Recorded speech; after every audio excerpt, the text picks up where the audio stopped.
we will continue to make. Answering has expired. Senator Patterson. Thank you, Madam President. My question is to the Minister representing the Prime Minister, Senator Farrell. Media reporting over the weekend has revealed that an Islamic preacher in Sydney delivered a radical sermon that called on Muslims to wage jihad, declared Australia hypocritical for labelling Hamas's massacre of innocent Israelis as terrorism, and claimed Hamas terrorists who committed the October 7 attack on Israel were not terrorists but freedom fighters. Does the government condemn this radical rhetoric? Thank you, Senator Patterson. Minister Farrell. Thank you, President, and thank Senator Patterson for his questions. I myself didn't see those comments, but I understand that we have made it very clear as a government that we condemn these corrosive and irresponsible statements. Security agencies are aware of these statements, and I understand the New South Wales Police have commenced an investigation into this matter. All Australians should remember what the Director-General of Security recently said about the importance of considering the implications for social cohesion when making public statements.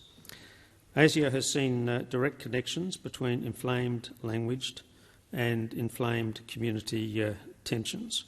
As I said, we condemn these statements. They're corrosive and irresponsible. The security agencies are investigating the statements, as is the New South Wales Police, and will await the results of those investigations. Thank you, Minister. Senator Patterson, first supplementary. Thank you, Madam President. The individual in question reportedly dared the government to deport him for his comments.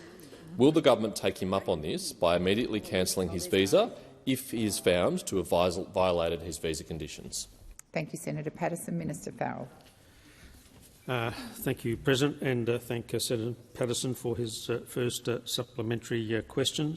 It's been a very consistent, long-standing practice that ASIO does not comment on individuals or investigations, and I'm happy to leave it to the relevant authorities to investigate the matter and to come forward with some advice. Senator Patterson. Direct relevance, Madam President. I did not ask about ASIO or any investigations they are conducting, but whether the government would cancel the visa if he's violated the conditions of that visa. I believe the minister's being relevant. Senator Patterson. Minister Farrell. Thank you, President. Where individuals pose a significant risk to the community, the Australian government will continue to cancel their visas and remove them. But, as is standard practice, and this was a practice adopted by your government, Senator Patterson, so it's a long-standing government practice, government does not comment on individual cases. Thank you, Minister. Senator Patterson, second supplementary. Thank you, Madam President. Does the government reject inflammatory language and accusations, such as those accusing Israel of genocide? Minister Farrell. Thank you, President. Thank you, Senator Patterson. The government has made it very clear that it condemns the actions of Hamas, a terrorist organisation, and of course we came to this parliament with a joint resolution following the terrible events in Israel as a result of the attack by Hamas.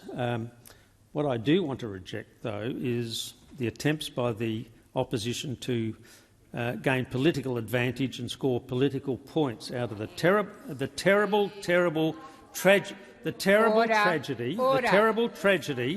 that's going on in the Middle East at the moment. Well, and I'm giving you a straight answer. Senator Patterson. Thank you, Madam President. Again, on direct relevance, I asked whether the government would condemn those accusing Israel of genocide. The minister has not yet responded to that question. I believe the minister is being relevant, and had you finished your comments, Minister? Thank you. Thank you.